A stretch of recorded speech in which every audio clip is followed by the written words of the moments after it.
Hello everyone and welcome back to my YouTube channel. If you're new here, my name is Annabeth, and if you're a returning viewer, welcome back. I'm so glad you're here.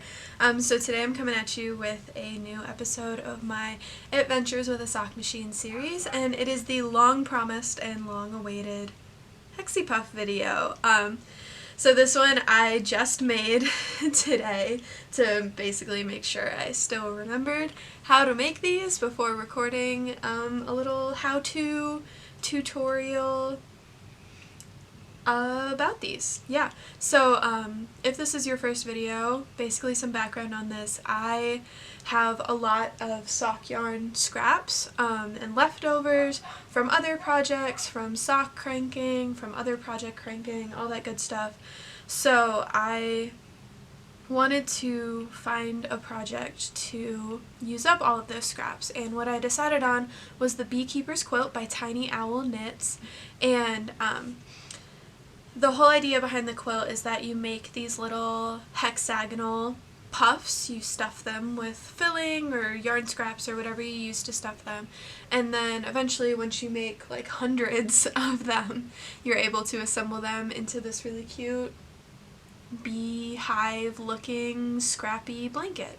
So that's the goal with this. I currently have 10 puffs made, including the one I made so far today.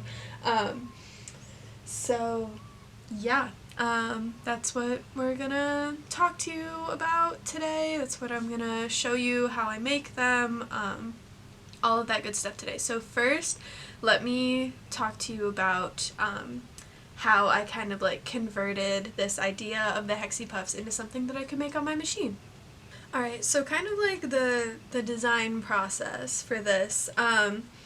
I wanted to make as large Hexipuffs as possible, so I decided to use my 72 needle cylinder on my machine, so that was step one. And then looking at like just the shape of a hexagon. The shape of a hexagon, if you think about it, is really just two trapezoids stuck together. And you know what else makes a trapezoid? A heel of a cranked sock. I should have grabbed, let me see. Oh, here we go. There we go. So if you're, actually let's look at the toe, that's a little easier to see.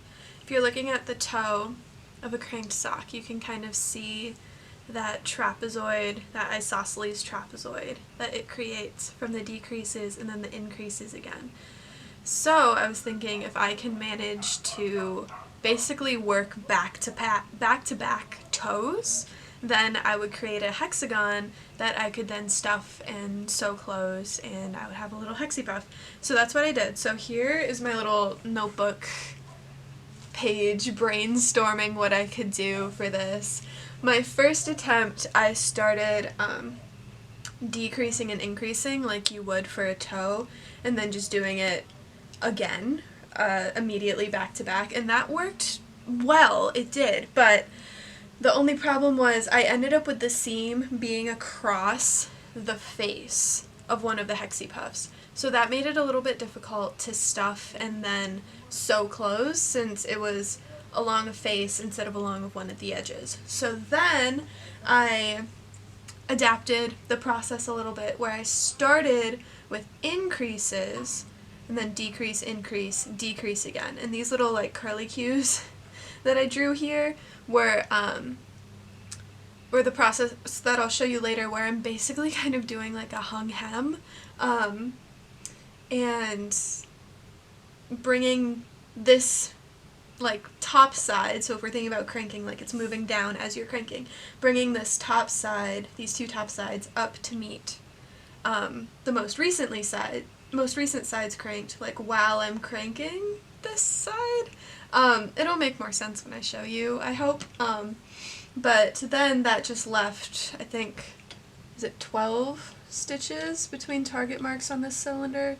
I think so.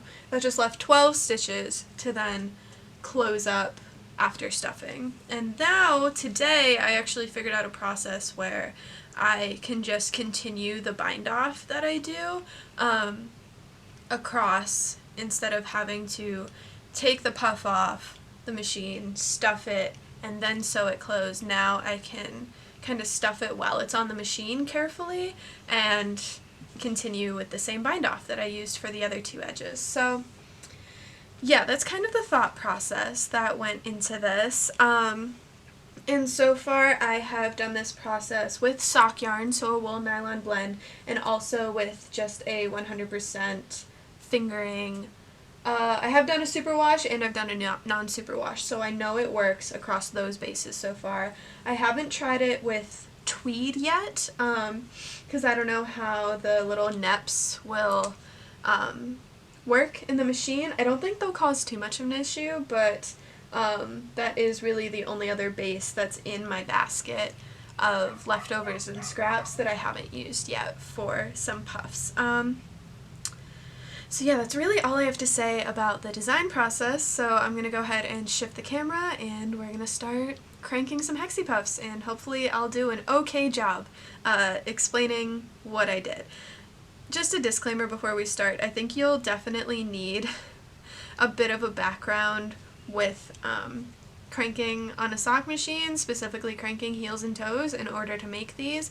I will do my best to explain what I'm doing, but I think having that foundational knowledge of knowing how to make a short row heel and toe on a sock machine will definitely be beneficial to you.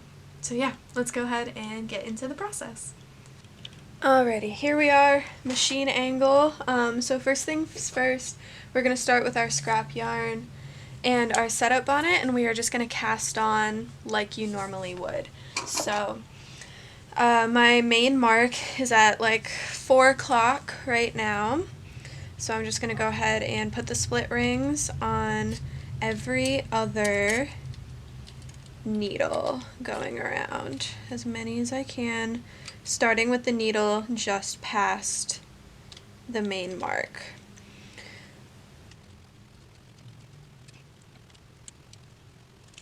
So once you've put split rings on all the needles that you can reach, because some of the needles are obviously under the cam system over here, you're just going to crank until your main mark is right at the split in your yarn feeder, and then keep going for as many needles as have resurfaced, putting split rings on every other hook.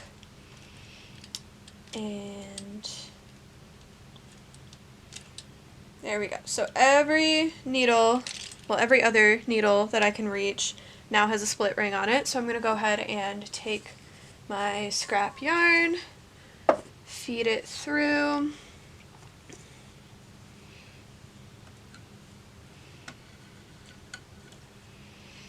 put my soft weight in, and start cranking. So I've cranked a little bit. Gonna want to get those last few split rings up on their needles. Again, every other needle. I like using the loom tool at this point because with the sock weight in there, it gets a little bit difficult. So now you're gonna crank with your scrap yarn somewhere between like 8 and 10 rows probably. This is a new piece of scrap yarn that I have on my scrap cones, so I'm just gonna see how long it allows me to crank. But the important thing before you start cranking is you're going to want your main mark to be back at that 4 o'clock spot. So you're not going to want to stop when it hits the yarn feeder like you normally would when you're starting like a pair of socks. You're going to want to stop when your main mark hits that 4 o'clock-ish area over here. So just past your cranking gear.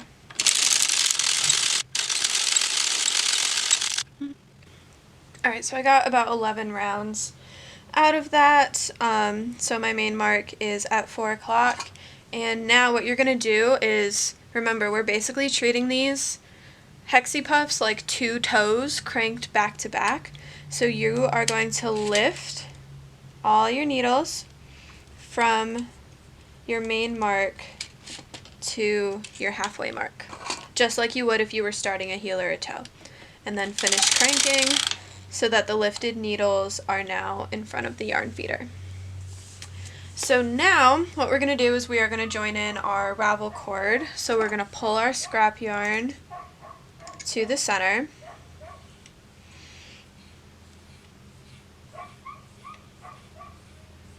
There we go. Put the tail of our ravel cord down into the center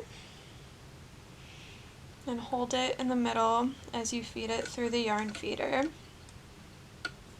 And then you're going to want to take one of your weighted clips and just clip the two together. Now you're going to want to, as you crank around, so we're going to crank across with the ravel cord in place. Just as you're getting set to crank, make sure, like, don't let it have a big loop of ravel cord, like pull on it as it gets back into position, I guess. So just crank across with the ravel cord, make sure every stitch knit. We're looking good, and now you're going to repeat the process on this side. So pull the tail of the ravel cord into the center.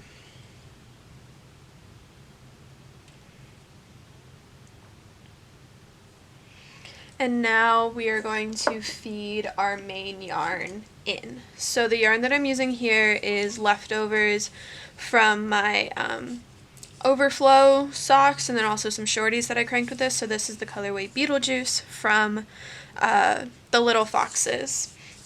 On the Red Fox sock base, I have about 19 grams left, so hopefully I'll be able to get 2 Hexipuffs out of this, but I'll definitely be able to get at least one. So now when we're feeding this one through the yarn mast, make sure to feed it under the break because you're going to engage your heel spring here in a second. So now we're basically doing the same thing as we did on the other side. Feed it through, clip those two together with a weighted clip. Oh, make sure they actually get clipped in there. There we go. And then you're going to crank across with your main yarn. Oh, and engage your heel spring at this point. There we go. So all the stitches knit again. And we are all set up and ready to go to get started with these Hexipuffs. Okay, so we're all set up and ready to get started. So we have the line of ravel cord and then the line of main yarn across half of the stitches instead of just across the target stitches, because these loops are going to be super important when we do the final decreases back down, because like I said before, I'm basically treating it like a hung hem, so I needed the ravel cord and the main yarn there as loops so that I have something of the main yarn to pick up again when I am doing that. So now this next step is a little funky. You're actually going to lift all of these needles from the main mark and the halfway mark to your target marks. There we go. So you just have the middle needles still in work, and you're actually going to take the yarn here and bring it behind all of these needles so that it's almost like wrapping these needles. Oh, it went in front of that one. Hang on.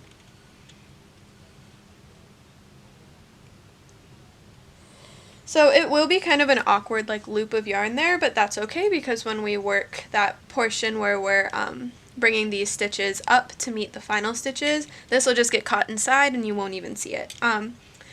So now the process is basically the same as when you are lowering needles for a toe. So we're going to start by lowering the initial 2 and then bringing the yarn behind it, even though we're really just making that loop a little shorter. And we're going to crank around. Oh, don't forget your forks. Don't forget your heel forks. Those are very important for this project. So make sure you place those. So I'm placing the first one just in the center of the target marks, and then the other 2 just outside the target marks to give some good tension on those stitches.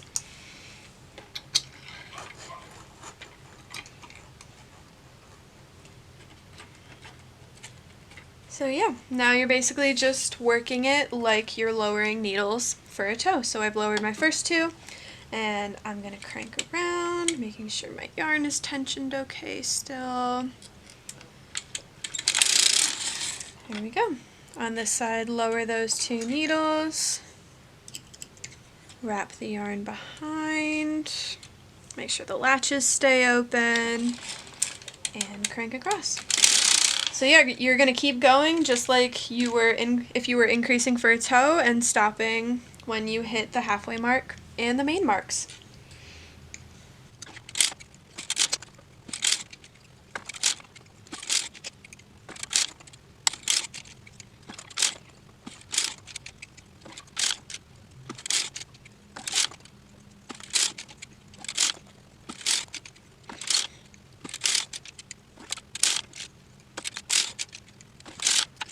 Alright, there we go. So I have increased all the way out.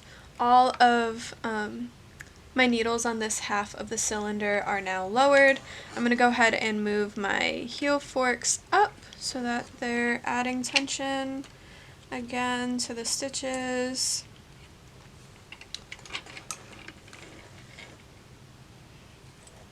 And there we go. Step 1, well I guess casting on was step 1, so step 2 is now complete. Alrighty, so that was step 2, and now step 3 is going to be raising the needles again, just like the decrease process for a toe, back to our target marks. So I raise my needle, crank around. Remember to kind of like press your first couple needles forward a little bit as they get to the yarn feeder to make sure they're really catching that yarn, because when your yarn wraps around the needle it just raised, the tension can get a little funky, so you want to really make sure that first needle is grabbing and knitting with the yarn. There we go. So again, raise, crank, make sure that first needle catches, and we're good to go. So yeah, keep doing that back and forth until we hit our target marks, just like a toe.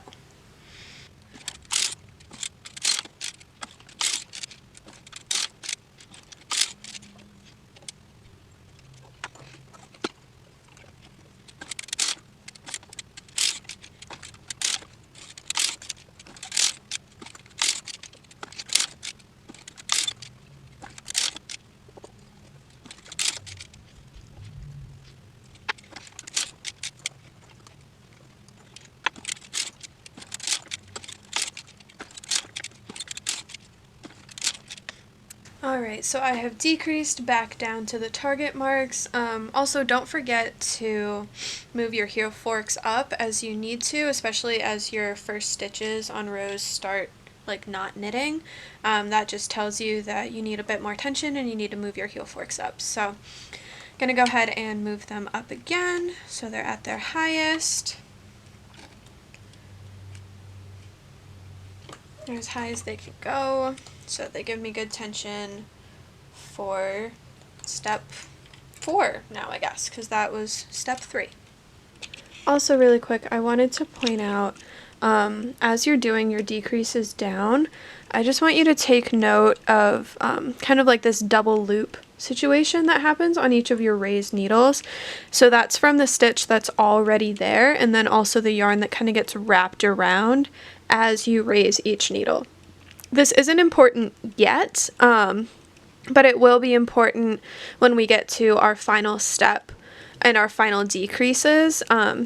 So just wanted you to take note of that there. You can kind of see that there's basically 2 loops on every stitch, or on every needle.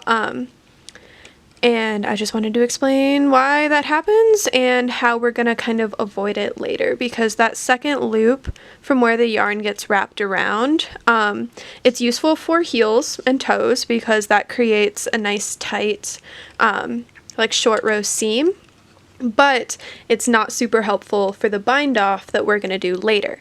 So I'll talk about how we avoid that when we get to that point, but just wanted to make sure you saw that, taking note of it, recognizing it, to then use that information later.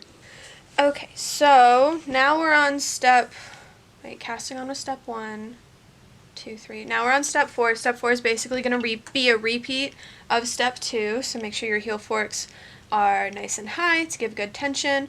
We're going to lower our first 2 needles, wrap the yarn to the back, and crank around.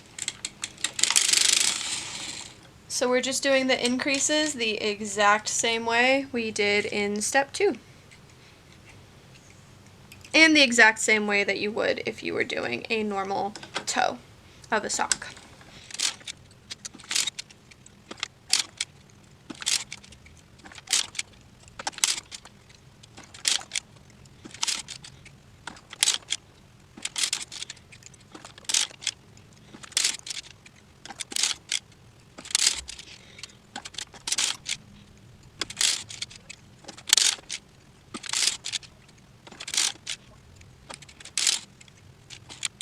There we go. So we have increased back out to our halfway and our main marks.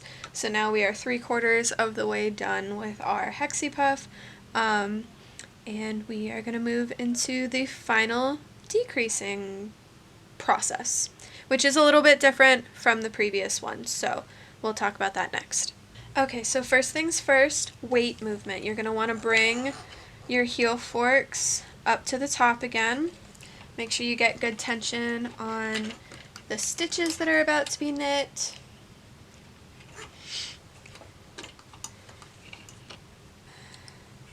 It can be a little tricky to move them up for this last part because there's just a lot of fabric now. And then you're also going to remove your soft weight from the inside.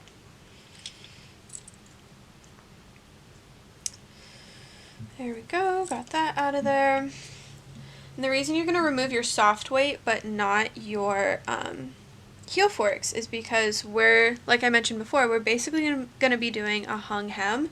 So we need that relief for this side of the Hexipuff where our ravel cord and our first row of main yarn was, but we're still going to want that weighted tension on the other side for when we knit back and forth for the decreases. So here's how we actually do those decreases.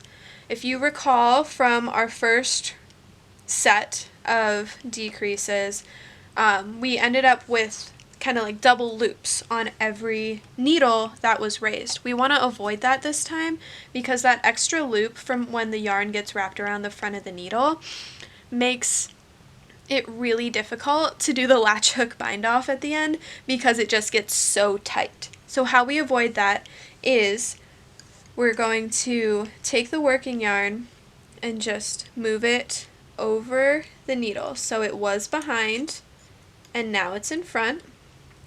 Or you could think of it as it was on the left and now it's the right of the needle. And now we're going to go ahead and find that row of ravel cord and main yarn. So this is also the point where this extra loop from step 1 is going to get hidden inside the Hexipuff. So we're going to find our first row of main yarn. You can find it because it's the bumps of main yarn that are between the 2 rows of bumps that are on the from the ravel cord, I mean. So there's our first one. We're going to lift that stitch just like we're doing a hung hem, and we're going to place it, as long as I don't get caught on the other needles, I'm going to place it right on that first needle. And then we're going to raise that needle. And that's all there is to it. You're going to do that back and forth. I'm going to crank around and show you how to do that one more time. Now it's on this side. Maybe it'll be a little easier for you guys to see. I know my hand probably got in the way there. So, like I said, working yarn is now going to be brought in front of the needle. Or in this case on this side it was on the left. Or it was on the right and now it's on the left. And then you're going to find that very first bump from your main yarn and bring it up and place it on that needle and then raise the needle. So now all of your raised needles will have 2 loops on it. So kind of like before, except the 2 loops are literally 2 stitches and not a stitch and a wrap. So now we're going to crank around again. I'll show you how to do that on each side one more time before speeding up. So again, bringing the working yarn from the left to the right of the needle, finding that next purl bump. These first couple might be a little difficult to see because you only have one loop on there. The next ones might get a little hidden. But as you get more, the tension will be a little bit better distributed, and it'll be easier to find the next ones. And then raise that needle and crank around. Okay, so on this side, working yarn goes from right to left, so it's not going to catch on that needle. You find the next bump. There we go. Place it and lift it. And there we go. You're just going to keep doing that back and forth until you hit your target marks again.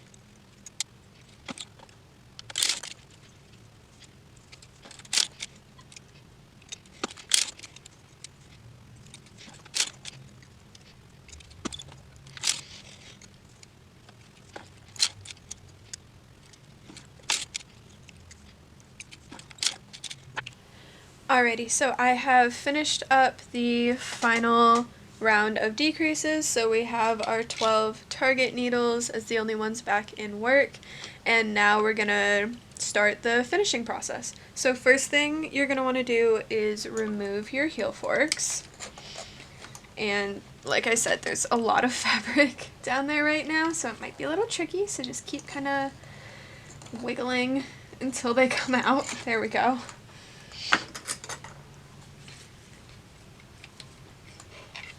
Oh, that one was easier. Okay. And now, so like I mentioned before, I figured out how to stuff and then like bind off all the stitches at once rather than binding off just like these two sides of the hexagon and then leaving the target needles open and having to stuff and close it up later. So that means next step is to take your stuffing. You can of course use yarn scraps or polyfill like I have. Like I have so much of this in the basement, so I'm just trying to use it up at this point. You're going to take a couple handfuls, honestly, of it, and you're just going to stick it in the hole right there. I know how that sounds. It's fine. And you're just going to just kind of shove it in. If it gets caught on the needles, it's fine. They can take it.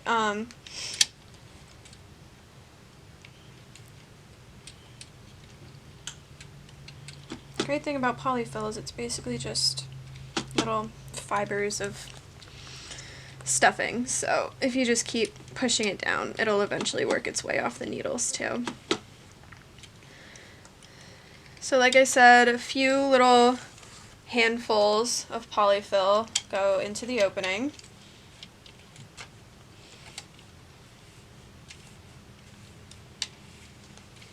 And just try to get it down to the bottom. And then if you reach underneath the machine, you can kind of feel where the little puff is. You're going to want to get it kind of densely filled in there, just because if you think about it, these are the two like outermost corners of your hexagon. Like this corner and this corner are here and here when it's actually off the machine. So it's okay if you're filling up this part down here kind of densely, because once you get it off the machine, you'll be able to just squish it around and get it to that same uniform stuffiness. Yeah, so go ahead and fill that. Get this last little bit in. There we go. That's good. All those extra fibers off of there. There we go. So now that that is stuffed, you're just going to go ahead and raise all your target needles now as well. You're going to want to do this kind of carefully just to make sure your stitches don't jump off the needles right next to it. There we go. So now all of your needles are lifted up out of work. And what we're going to do now is we are going to cut this part of the working yarn and pull it through.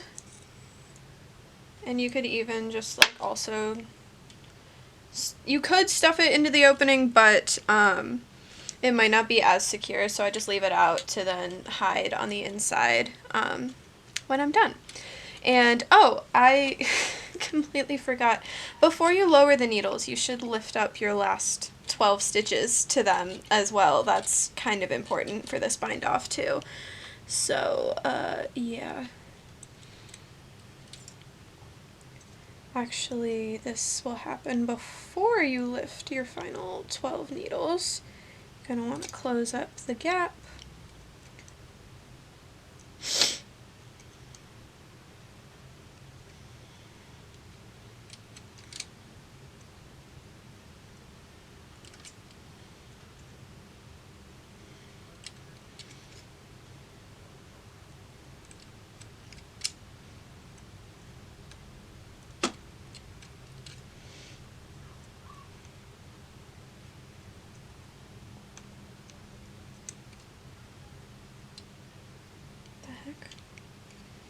Why do I have... I don't think I missed any stitches. Okay, well, what we're going to do here is I'm going to put this stitch on the middle of the 3. So now these ones don't have double stitches, but I don't see where I missed any.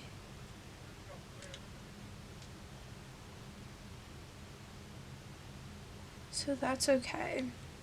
And then we're just going to work those couple of needles that don't have another stitch on, just as single stitches. It'll be fine. Yeah, okay, so now we're just going to raise all the needles. I think the problem is, I think when I raised, or like when I started lifting these, I think I should have gone like one more loop on the outside over here. So like technically it would have been the tail, but I would just like loop it around and pull it tight. That might be why. And there might, is there another loop over here? Not really. I could have made one though. And then that could have covered those 2 needles. Oh well, I'll do that for the next one. It's fine. Yeah, I don't see any that I missed over here. So it'll be fine. Okay, so all of my needles are up out of work now, and the next step is going to be a latch hook bind off. So we'll get into position for that. Okay, so since all of our needles are out of work, that means we can freely move the cylinder back and forth. So what we're going to do is we're going to come all the way to our halfway mark, bring that all the way around to like 10 o'clock-ish, and this is where we're going to start our latch hook bind off. I don't really have anywhere to put my camera on this side of the machine for you to see what I'm actually doing, so I would highly, highly recommend you go to Dean and Bean's YouTube page or their website where they have all their videos linked as well, and look at the latch hook bind off. It's also the final video in their setup bonnet crank along series. That is a really great tutorial. It's how I learned. It's how I occasionally, it's the one video that I still occasionally watch from Dean and Bean if I need to remember how to do the bind off. I just don't have a good place to angle my camera over here for you to see what I'm actually doing, and because their tutorial shows it right-handed, I learned it right-handed, I can't do it left-handed. So yeah, so we're doing the latch hook bind off. So basically we're gonna want to give ourselves a bit of a tail and then wrap around the yarn on like the right, on the main mark, over the main, not main mark, over the halfway mark over here. And then that is what will wrap around where the yarn comes around the front, and then we use our latch hook to go in and out of all of the stitches. Yeah, so I don't really have a good way to explain this. Definitely go watch Dean and Bean's video for this, because I can't explain it very well. I can just do it. So that's what I'm going to do. And I'll just go ahead and speed it up for you guys.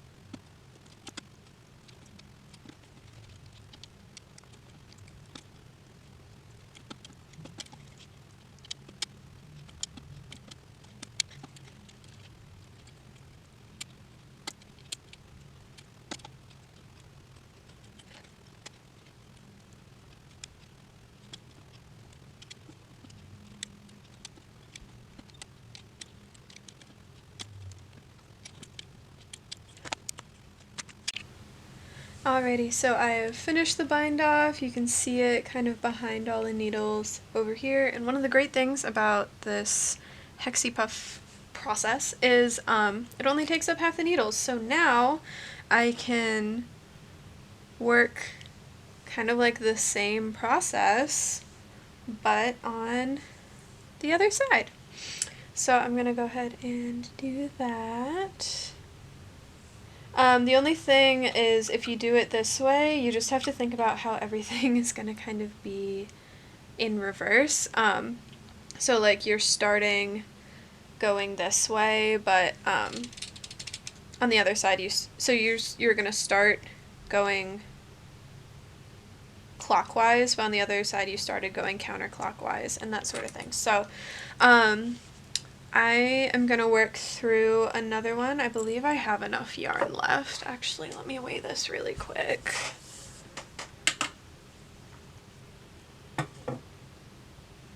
Oh yeah, I definitely have enough yarn left for at least one more. So I'm going to work through that right now. I'm not going to talk through this one. It's basically the same. It's basically a mirror image of what we just did. So I'm just going to stop talking and just record the whole thing, and you guys can enjoy it in like 8 or 16 times speed.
Alright, well that cast off was a little painful. Normally it's a lot easier than that.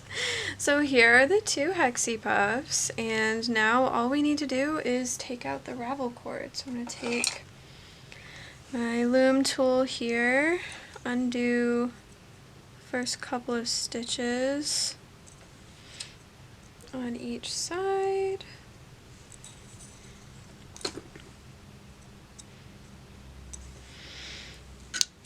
And we'll get this side too while we're here.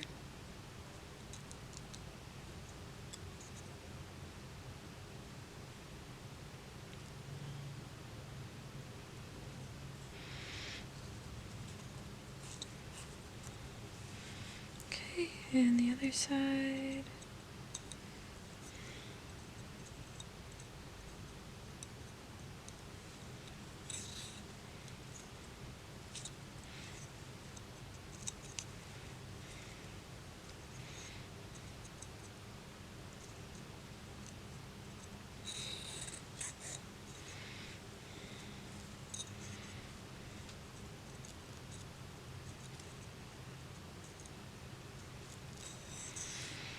Go. And then ideally you'll be able to just pull the rest of it through.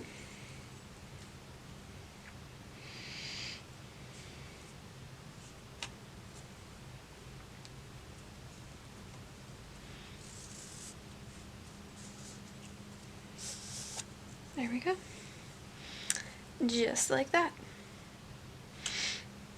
Alrighty, so we have the two puffs that we've made, so now I'm just going to kind of like squish the stuffing around, get it a little bit more evenly filled. There we go, same with this one. There we go. And then also while I'm doing this, I'm just checking to make sure there weren't any stitches that I missed that I'll need to sew down. I think I did pretty well with these ones. Yeah, I don't see any. I had a drop stitch on the one that I made earlier, so I wanted to make sure. And then all you have to do is take your ends and then just stick them right in the middle and trim them off and hide them away, and you're good to go. So yeah, that's how I make Hexipuffs on my machine. I'm not going to say that's all there is to it, because I recognize that it can seem like a lot. But once you make a couple, then like the process is pretty straightforward and makes sense, and you can crank out quite a few in a matter of hours. So yeah, that's really all that I have for you guys today. If you enjoyed this video, feel free to give it a thumbs up. Let me know in the comments below. Subscribe to my channel for more sock machine videos, as well as knitting updates, goal updates, all that good stuff. And yeah, that's just about it for today. I will see you in the next one, and I hope you have a fantastic rest of your day. Bye!